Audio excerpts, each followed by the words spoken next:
Dilantik besok. Alhamdulillah. Tunggu. Berarti udah ngomongin ulang tahun. Yang hari ulang tahun langsung. Yang hari ulang tahun langsung.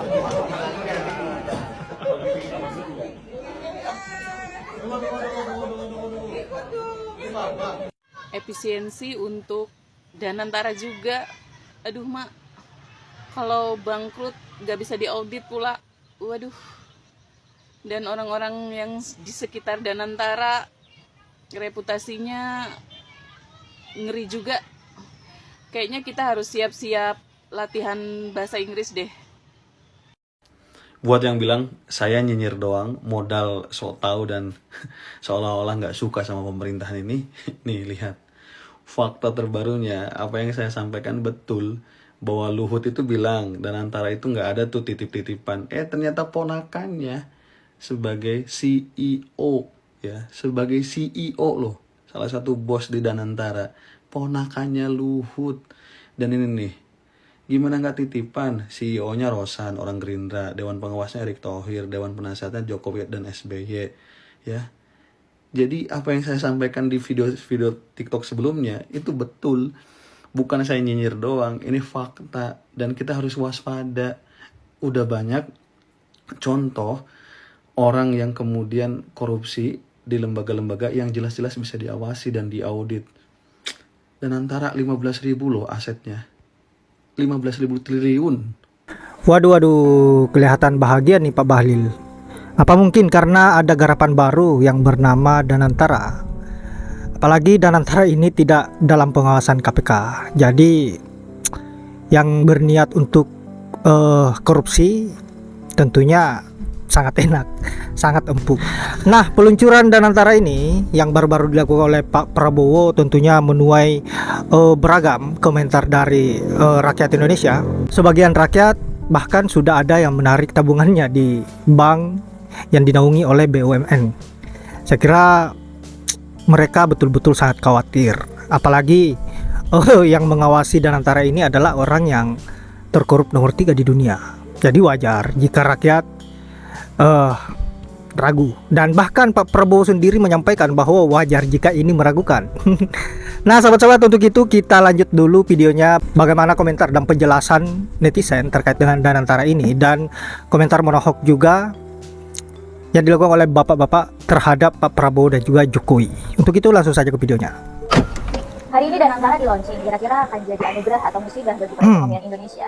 Tentunya kita semua berharap bakal jadi anugerah dong untuk perekonomian Indonesia, karena selama ini Indonesia tuh siapapun banget pasti keluar dari berharap middle income trap, bagaimana agar bisa ya baik. kan? Yang kayak susah banget untuk jadi negara maju. Lebih Tapi baik. pertanyaannya, apakah Danantara ini dalam prosesnya itu benar-benar akan menghantarkan Indonesia menjadi apa yang diharapkan oleh Presiden? Yang pertama adalah Indonesia tidak akan lagi bergantung pada hutang. Yang kedua, untuk menaikkan perekonomian Indonesia dengan optimisme Presiden itu 8%. Kemudian yang ketiga adalah menjawab persoalan kemiskinan di Indonesia. Apakah mungkin? 0%. Tetapi dengan proses Danantara yang sejauh ini kita ikuti, apakah itu kemudian memungkinkan? Pertanyaan dan keresahan ini muncul tentu tidak tanpa alasan, teman-teman. Yang pertama dan yang paling utama adalah struktur dari Danantara itu. Hari ini di launching dan hari ini juga diumumkan siapakah mereka. Dewan Penasehat itu ada 2 mantan presiden kita, yaitu Bapak Joko Widodo, yang kedua adalah Bapak Susilo Bambang Yudhoyono. Lanjut, siapa Dewan Penasehat? Diketuai oleh Bapak Erick Thohir dan juga adalah Menteri BUMN. Kemudian wakilnya adalah Bapak Mulyaman Hadad. Cari tahu siapa itu Bapak Mulyaman Hadad ya guys. Kemudian yang ketiga, siapa CEO-nya? CEO-nya adalah Bapak Rosan Roslani yang juga adalah menteri atau kepala dari BKPM. Guys, dengan struktur yang ada ini sangat kental afiliasi politiknya. Padahal ya kan, Sangat kental ya, sangat kental. Atau mau nyontok Temasek ya sekalian gitu loh, sekalian. Kalau Temasek itu pemilik utamanya adalah Menteri Keuangan Singapura dan memang struktur pengurusnya itu benar-benar yang profesional. Tidak ada berkaitan yang kayak benar-benar independen dari struktur negara gitu loh. Jadi sekalian kalau mau nyontok.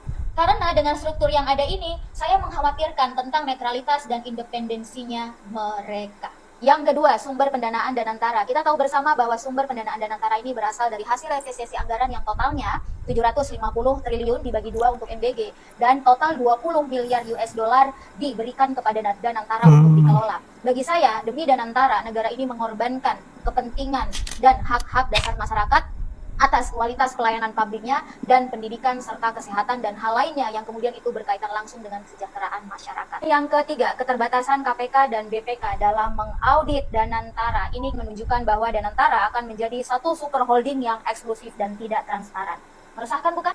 Yang keempat, tentang tata kelola daya anagata Nusantara. Hari ini sudah ditandatangani oleh Bapak Presiden Peraturan Pemerintah Nomor 10 Tahun 2025 tentang organisasi dan tata kelola Badan Pengelola Investasi Daya Anagata Nusantara. Pertanyaan selanjutnya adalah siapa yang kemudian akan mengisi dan menjadi tenaga kerja dalam super holding BUMN ini? Apakah yang mengisi nanti adalah para profesional ataukah lagi dan lagi kader-kader partai politik, lagi dan lagi adalah tentang jatah politik? Inilah yang kemudian menjadi pertanyaan saya, apakah betul Danantara ini akan menjadi anugerah bagi perekonomian Indonesia atau justru menjadi sebuah musibah? Prabowo ini tidak mengerti bahwa Satu kata Adil Jokowi. Waduh. Big enemy rakyat Indonesia. Ya kan, yang keluar-keluar itu hanya ternak-ternak Mulyononya aja di media sosial. Sudah banyak sekali fakta-fakta di mana misalnya forum-forum baik dalam maupun luar negeri itu sudah mendiskreditkan Jokowi ini menjadi sebuah mantan kepala negara yang tidak layak dan tidak patut untuk dicontoh oleh OCCRP, misalnya dijuluki sebagai masuk nominasi tokoh terkorup di dunia. Dan beberapa kali acara-acara, misalnya seremoni, contoh yang paling update itu adalah kemarin ketika serah terima jabatan antara gubernur DKI, ya kan, nama-nama mantan-mantan gubernur seperti apalagi Poke, Ahok, Anies, ya kan, semua orang memberikan aplaus dan cukup bagus. Giliran nama Jokowi disebut, itu semua diam dan bahkan ada yang teriak gitu kan. Itu artinya ya kan, jadi Jokowi hari ini hanya dipoles oleh ternak-ternak Mulyono aja di media sosial. Fakta di lapangan juga mahasiswa juga sudah sangat paham dan sadar bahwa apa yang terjadi hari ini, ya kan, kondisi gaduh seperti ini itu akibat daripada kegagalan Jokowi dalam tata kelola negara selama 10 tahun ketika dia menjabat, dia berkuasa, ya kan. Nah, ini yang harusnya orang-orang dekat Prabowo itu harus kasih masukan. Sudahilah. Dan beberapa kali saya diwawancara juga oleh media juga, beberapa kali sudah sampaikan, udah stop Pak, nggak usah lagi singgung-singgung Jokowi. Sudahlah, kalau memang misalnya Anda punya hubungan baik secara personal, anggap dia sebagai saudara, guru, teman, ya udah anggap itu persoalan pribadi. Tetapi kalau misalnya jangan dihubungkan dengan Anda sebagai kepala negara atau kepala pemerintahan sekaligus panglima tertinggi angkatan bersenjata, karena ini akan menjadi gaduh. Karena tidak semua di Republik ini orang suka kepada Jokowi. Betul. Justru saat ini banyak orang tidak suka sama Jokowi karena setiap hari apa yang menjadi skandal-skandalnya itu satu persatu terungkap, ya kan. Mobil SMK-nya nggak jelas di akhir masa jabatannya, itu nggak sampai akhir masa jabatan itu tidak terbukti. Belum lagi persoalan ijazah palsunya sampai hari ini tidak bisa dibuktikan.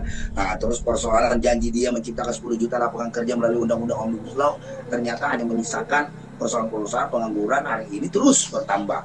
Belum lagi persoalan perampasan tanah-tanah rakyat, apalagi sampai ada peristiwa laut dipagari segala macam. Itu kan semua terjadi di eranya Jokowi, gitu loh. Ya kan, orang makin kesini makin terungkap, terkuat bahwa Jokowi selama ini hanya menghambat kepada oligarki, dalam hal ini 9 naga, ya kan. Maka tidak heran kepemimpinan Jokowi itu sangat-sangat tidak dipercaya oleh investor asing. Ukurannya sederhana aja, lihat aja itu dolar nggak pernah stabil, ya kan. Bahkan cenderung di akhir pemerintahan Jokowi itu sempat menguat sampai BI juga setengah mati mengintervensi.